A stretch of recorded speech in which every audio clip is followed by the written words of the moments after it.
பகவத்கீதை 14ஆம் அத்தியாயம் குணத்ரய விபாக யோகம். மூவகை குணங்கள் சொல்வேன். முதற் குணம் தூய்மையாகும், ஆவலே அடுத்ததாகும், அறியாமை மூன்றாம் என்று தேவன் சத்து ரஜோ தமோ திருகுண விளக்கம் சொன்னான். ஏவுமோர் கனையின் பார்த்தான், இணையில்லா அறிவை தேர்ந்தான்.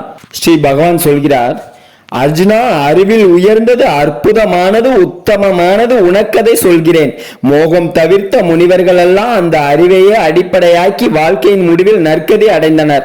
நான் சொல்ல போகும் அறிவில் தன்னை கொண்டு செலுத்தியவர்கள் என்னை அடைந்தவர்கள். அவர்கள் உலகம் தோன்றும் போது பிறப்பதும் இல்லை, ஊழி காலத்தில் அழிவதும் இல்லை. பிரம்மாவே எனது கர்ப்பபை, அதில் நான் விதையே விதைக்கிறேன். அந்த விதையிலிருந்து எல்லா உயிர்களுமே தோன்றுகின்றன. தடந்தோல் விஜயா, எந்த கர்ப்பப்பையில் எத்தனை விதமான வடிவங்கள் படைக்கப்பட்டாலும் அவற்றுக்கெல்லாம் பரபிரமே தாய். நான் விதையை தூவி விளைச்சலை உண்டாக்கும் தந்தை.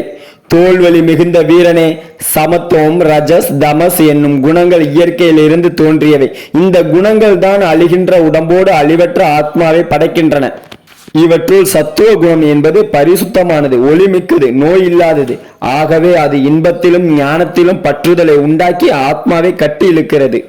ஆசையினாலும் பற்றுதலினாலும் ஏற்படும் துடிப்பே ரஜோகுணம் எனப்படும். அது தொழிலில் ஈடுபாடு வைத்து ஆத்மாவை பிரிக்கிறது.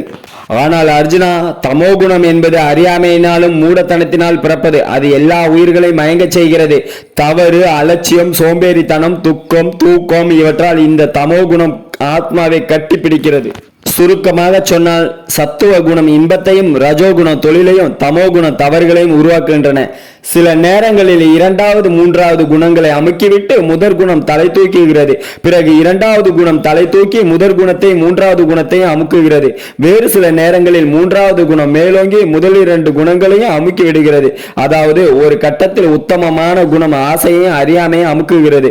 மறு கட்டத்தில் ஆசை அந்த தூய்மையையும் அறியாமையை அமுக்குகிறது.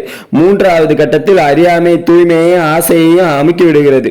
இந்த உடம்பில் உள்ள எல்லா வாசல்கள், அதாவது புலன்கள் வழியாகவும் அறிவை பிரகாசிக்குமானால் அப்போது சத்துவ குணம் மேலோங்கி நிற்கிறது என்பது தெளிவு. அது வேண்டும், இது வேண்டும் என்ற பேராசை, அதற்காக காரியம் செய்வது, அது சம்பந்தப்பட்ட காரியங்களை மேற்கொள்வது, பரபரப்பு, துடிதுடிப்பு இவையெல்லாம் ரஜோகுணம் மேலோங்கும் போது ஏற்படுபவை. மந்த புத்தி, இருண்ட சூழ்நிலை, செயலற்ற நிலை, சோம்பேறித்தனம், மயக்கம் இவையெல்லாம் தமோ குணம் மேலோங்கும் போது தோன்றுபவை. சத்துவ குணம் மேலோங்கி நிற்கும் போது உடல் மரணம் அடைந்து ஆத்மா வெளியேற நேர்ந்தால் அது பேரறிஞர்களும் மேதைகளும் வாழும் உலகத்தை அடைகிறது. ரஜோகுணம் மேலோங்கிய போது மரணம் அடைந்தால் அந்த ஆத்மா தொழில் ஈடுபாடு கொண்ட ஏதாவது ஒரு குலத்தில் பிறக்கும். தமோ குணம் மேலோங்கிய போது மரணம் நேர்ந்தால் அந்த ஆத்மா மறுபடியும் மூடர்களிடையே பிறக்கும். நல்ல காரியங்களுக்கு பலன் சத்வீகம் என்னும் தூய்மை. ரஜோகுணத்திற்கு பலன் தீர்க்க முடியாத துன்பம். தமோ குணத்திற்கு பலன் ஏதும் அறியாத மடமை. முதற் குணத்தில் இருந்து அறிவு பிறக்கிறது. இரண்டாவது குணத்திலிருந்து பேராசை பிறக்கிறது. மூன்றாவது குணத்திலிருந்து சோம்பல், மயக்கம், அறியாமை பிறக்கின்றன. முதல், இடை, கடை என்ற இந்த மூன்று குணங்களும் மூன்று நிலைகள் உண்டு. சத்துவ குணம் மேல் நோக்கி செல்லும், ரஜோகுணம் திரிசங்கு சொர்க்கம் போல் நடுவிலேயே நிற்கும், தமோ குணம் கீழ் நோக்கி பாதாளத்திற்கு செல்லும். அத்தனை காரியங்களுக்கும் குணங்களே மூலம். அனைத்தையும் குணங்களே இயக்குகின்றன, வேறு கார்த்தா இல்லை. இதையும் உணர்ந்து கொண்டு குணங்களுக்கு அப்பாற்பட்ட விஷயங்களையும் யார் தெரிந்து கொள்கிறார்களோ அவர்கள் எனது தெய்வீக நிலையை அடைகிறார்கள். இந்த மூன்று குணங்களின் மூலம்தான் இந்த உடல் உற்பத்தி ஆகி இருக்கிறது. எப்போது எந்த குணங்களை கடந்து செல்ல முடிகிறதோ அப்போது பிறப்பு, இறப்பு, வியாதி, அழிவு இவற்றையும் கடந்து செல்ல முடியும். அர்ஜுனன் சொல்கிறான், பிரபு, ஒருவன் இந்த மூன்று குணங்களை கடந்தவன் என்பதற்கு அடையாளம் என்ன? அவனுடைய நடத்தை எப்படி இருக்கும்? அவன் எந்த வழியில் இந்த மூன்று குணங்களையும் கடந்து செல்கிறான்?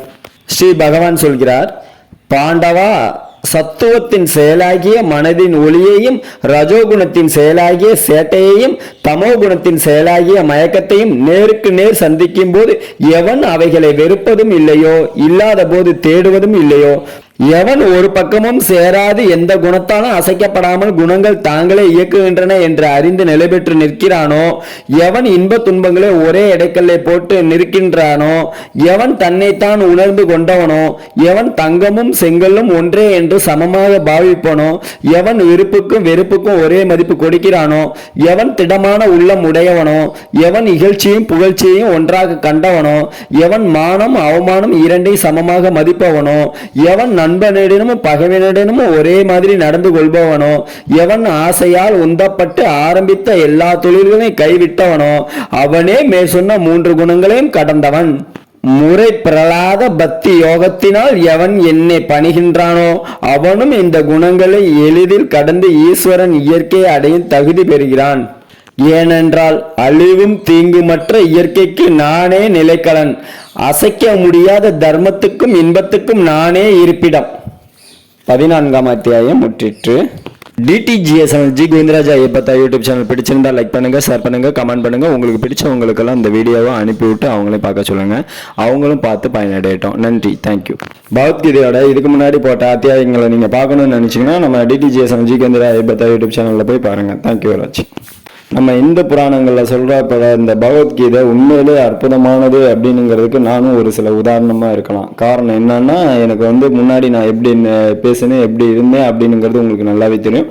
இப்போ நான் எப்படி பேசுகிறேன், எப்படி இருக்கேன் அப்படின்னுங்கிறதும் உங்களுக்கு நல்லாவே தெரியும். ஏன்னா நீங்கள் தொடர்ந்து வாட்ச் பண்ணிகிட்டே வரீங்கன்னுங்கிறதுனால என்னை பற்றி உங்களுக்கு நல்லாவே தெரியும். ஃபஸ்ட்டு எந்த அளவுக்கு ஸ்பீடாக ஃபாஸ்ட்டாக எந்த அளவுக்கு நான் பேசியிருந்தேன், அதுக்கப்புறம் எப்படி கொஞ்சமாக இதானே இப்போ எந்த அளவுக்கு நான் பேசிகிட்டு இருக்கேன் அப்படின்னுங்கிறது உங்களுக்கு நல்லாவே புரியும். ஏன்னா பகவத்கீதையில் ஒரு மனுஷனுடைய குணம் 3 விதம் தான் இருக்கு அப்படிங்கிறத அருமையா அற்புதமா நம்ம கிருஷ்ண பரமாத்மா சொல்லியிருக்காங்க.